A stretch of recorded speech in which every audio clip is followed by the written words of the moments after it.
ঘড়িতে ডট 6টা। আজকে শুক্রবার। গুড ইভিনিং বন্ধুরা, নতুন আরেকটি ভিডিওতে তোমাদের সবাইকে ওয়েলকাম জানাচ্ছি। আশা রাখছি যে যেখান থেকে আমার ভিডিওটা দেখছো ঈশ্বরের কৃপায় ভালো আছো, সুস্থ আছো। আমরাও ভালো আছি। সন্ধ্যে থেকেই ভিডিওটি শুরু করলাম, দেখতে থাকো, ভালো লাগবে আশা করছি। তো এখন দেখো মাথা আজড়াচ্ছি, আর এখানে হচ্ছে জিতের একটা সিনেমা চলছে। তো সন্ধ্যেবেলায় ছেলের বাবা আমি সবাই মিলে একটা সিনেমা দেখছিলাম, আর এখানে দেখো মাথাটা আজড়ে নিচ্ছি। বিশেষ করে মাথা আজড়ানোর কারণ হচ্ছে চুলটা ভালো করে দেখো, কারণ চুলটাই দেখানোর চেষ্টা করছি। খুবই মায়ার একটা জিনিস, মানে আমি এর আগের বছর চুলটা কেটেছিলাম, ঠিক এতটাই চুলটা বড় হয়েছে, আর চুলের শেপটাও মোটামুটি ঠিকই আছে। তো এক বছরে যতটুকু বাড়ার কথা ততটুকুই বেড়ে গেছে। তো খুবই মায়া লাগছে। যাই হোক, একবার চুলটা দেখিয়ে নিলাম। এখন আবার ঘড়িতে বেজে গেছে 6:25। আমি রেডি হয়ে নিয়েছি, দেখো ড্রেস চেঞ্জ করে রেডি হয়ে নিয়েছি, আর সন্ধেটাও দিয়ে দিলাম তার আগে। তারপর ভিডিওটা অন করলাম। তো এই যে চুলের যে নিচটা টিকটিকির ল্যাজটা দেখতে পাচ্ছ, ওটাকে একটু কাট করে আসবো, তার জন্যই এত কিছু।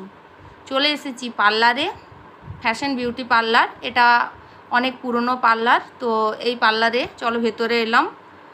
এই দেখো, এই দিদি হচ্ছে পার্লারের কাজ করে, ওনার বাড়িতেই হচ্ছে পার্লারটা। তো আমি অনেক বছর ধরেই এই পার্লারে আসি। দিদির হাত কিন্তু খুব ভালো। ঠিক এক বছর আগে আমি চুলটা কাট করে গেছিলাম, তোমরা দেখতে পেলে। চুলের শেপটা মোটামুটি সেম আছে, জাস্ট লেন্থটা একটু বেড়ে গেছে। তো যতটা বেড়েছে ঠিক ততটাই কাটবো। দেখো অলরেডি আমার কাটা হয়ে গেছে। এবার দেখো চুলটা কেমন লাগছে। এই শেপটা আশা রাখছি গত এক বছর ঠিক এরকমই থাকবে, শুধু জাস্ট চুলটা একটুখানি বেড়ে যাবে। এই যে চুল, আর আমি সবসময় চুল একটু ছোট করেই রাখি, মানে এই পর্যন্তই আমার চুল থাকে, কারণ ইউজ পরিমাণে আমার চুল ওঠে। তোমরা এর আগেও তোমাদের ভিডিওতে দেখেছি, প্রচুর মাথা এড়ালে চুল ওঠে।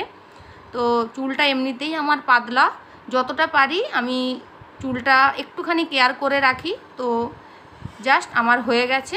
চলো এবারে একটুখানি দোকানে এলাম, গ্রোসারির দোকানে কিছু জিনিস কেনার আছে। আর ছেলের এখনও এক সপ্তাহ স্কুল হবে পুজোর আগে, তো টিফিনও একটু নেবো। একদমই কিছু নেই, সব শেষ হয়ে গেছে।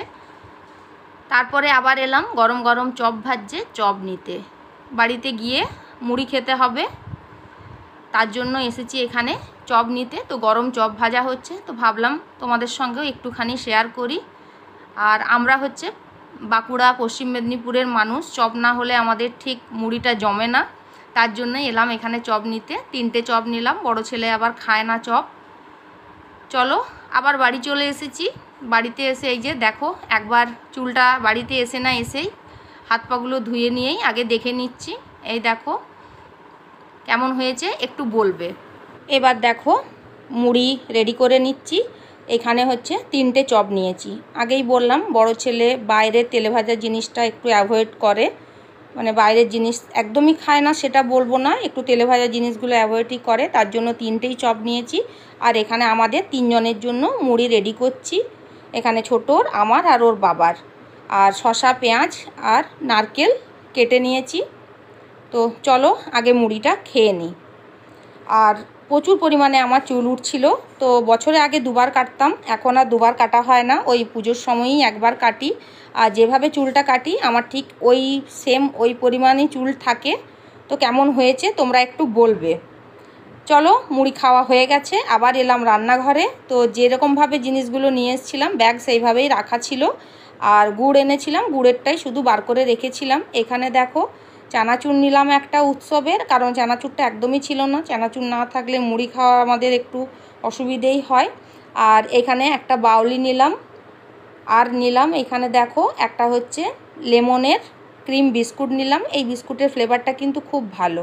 আর এখানে টাইগারের বিস্কুট একটা নিলাম, ব্রিটানিয়ার। আর নিলাম এখানে 4টা ইপির প্যাকেট।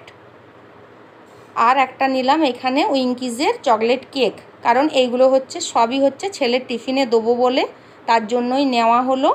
তো এই কটা হচ্ছে বিশেষ করে ওর টিফিনের, আর চানাচুরটা হচ্ছে বাড়ির জন্য। আর কয়েকটা রান্নার জন্য জিনিস নিয়ে এলাম, ওগুলোও একদমই শেষ হয়ে গিয়েছিল।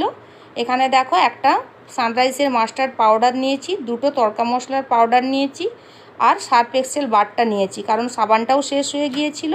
আর এখানে নিয়েছি গুড়টা একদমই ছিল না। তো চলো এইবার এলাম রুটি করতে। এখন প্রায় 9:45টার মতো বেজে গেছে। তো জিনিসপত্রগুলো সব গুছিয়ে টুছিয়ে রাখলাম, এবার চলো রুটিটা করে নিই। আর দুপুরের একটু বাঁধাকপির তরকারি করা ছিল, সেটাই আছে। আর অল্প একটুখানি আলু ভেজে নিয়েছি, তো টেবিলে সব রেখে দিয়েছি, আর দেখালাম না। আর রুটিটা এখানে একটুখানি করে নিলেই মোটামুটি হয়ে যাবে।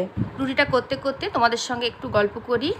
আমার ভিডিওগুলো তোমাদের কেমন লাগছে একটুখানি কমেন্ট করে জানিও, নাহলে আমি বুঝতে পারছি না যে ভিডিওগুলো আমি ঠিকঠাক বানাতে পারছি কি না, বা পাবলিকের পছন্দ হচ্ছে কি না। একটু প্লিজ কমেন্ট করো। আর এর আগে আমি একটা স্কিন কেয়ারের ভিডিও দিয়েছিলাম, মোটামুটি ভালোই রেসপন্স পেয়েছি।